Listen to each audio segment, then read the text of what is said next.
Here's the deal, though. We as Democrats, let's be very blunt, we need to get out of our way. The party, I believe, has a view of what they want from candidates or what type of candidate they want. But that's not what a representative democracy is. When the candidates are being selected by the party, then that is not what this is supposed to be about. We as Democrats, I go to No Kings rallies quite often. Well, a king is coronated. So what is our party doing when we are coronating and having people be pushed out of races? And it's happening all over the country. This is not, the Virginia First is not unique to this. Um, and I think that there is a great amount of frustration because for a few reasons. One, this seat has not flipped since Whitman's tenure began. It hasn't had a Democrat as the representative since 1977. And when the DCCC and the party seems to get involved with races that are red to blue, their success rate is not even 50-50. Flipping a coin could possibly provide better results, but they become involved because they want what they want.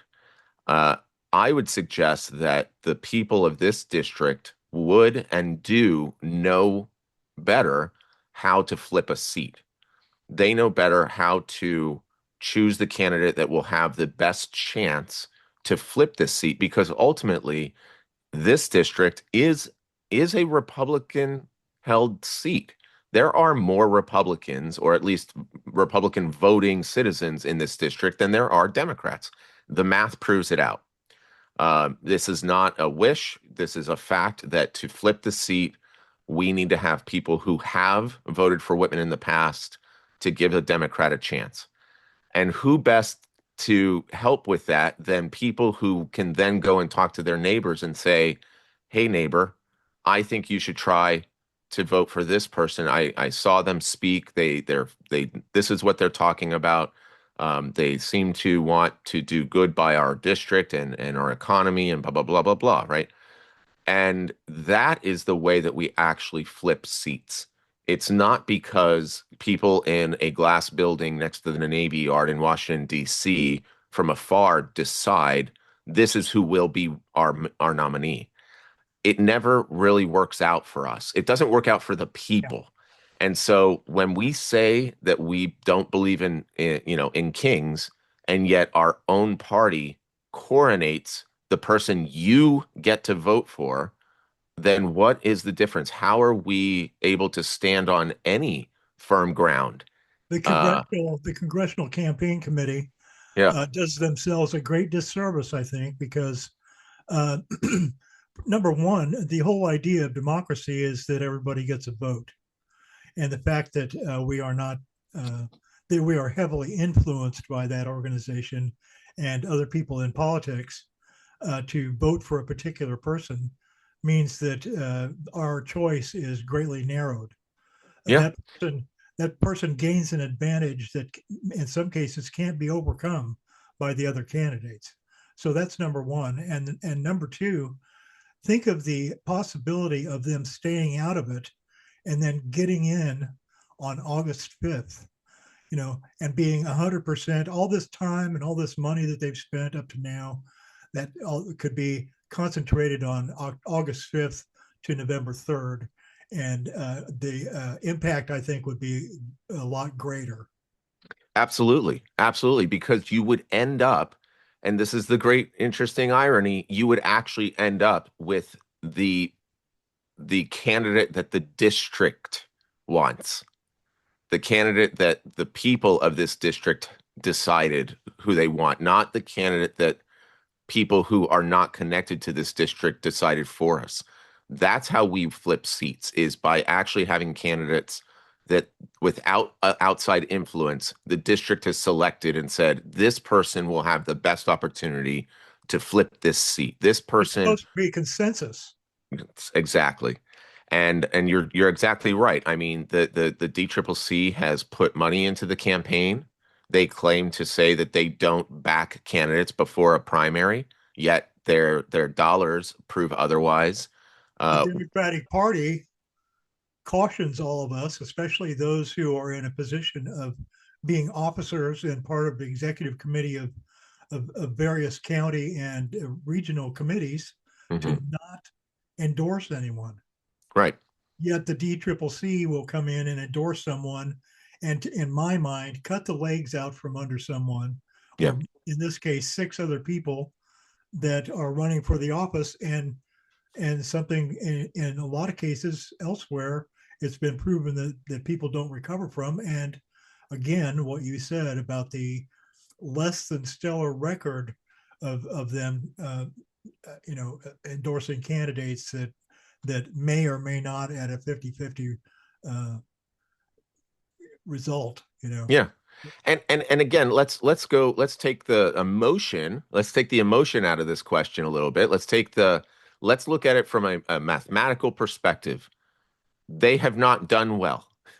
If they were so great at picking candidates in this country, then why do we still have a minority in the House?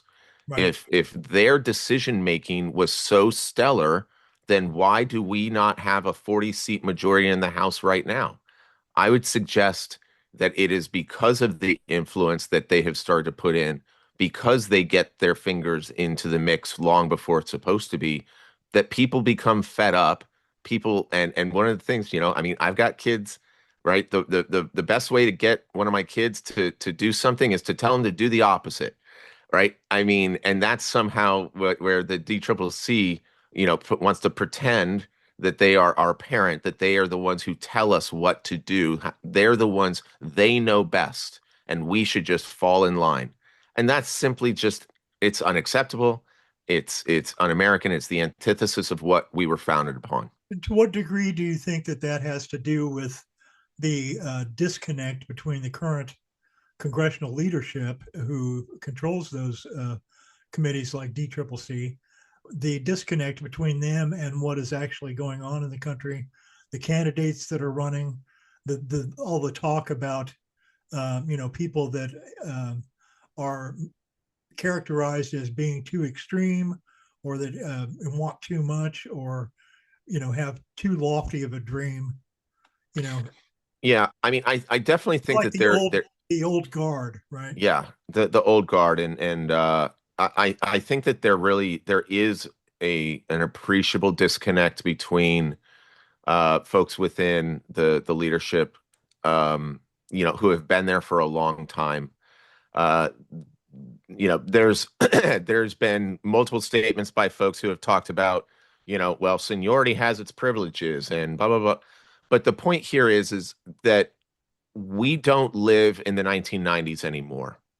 This is 2026. Things have changed. Ironically, many of the members have not.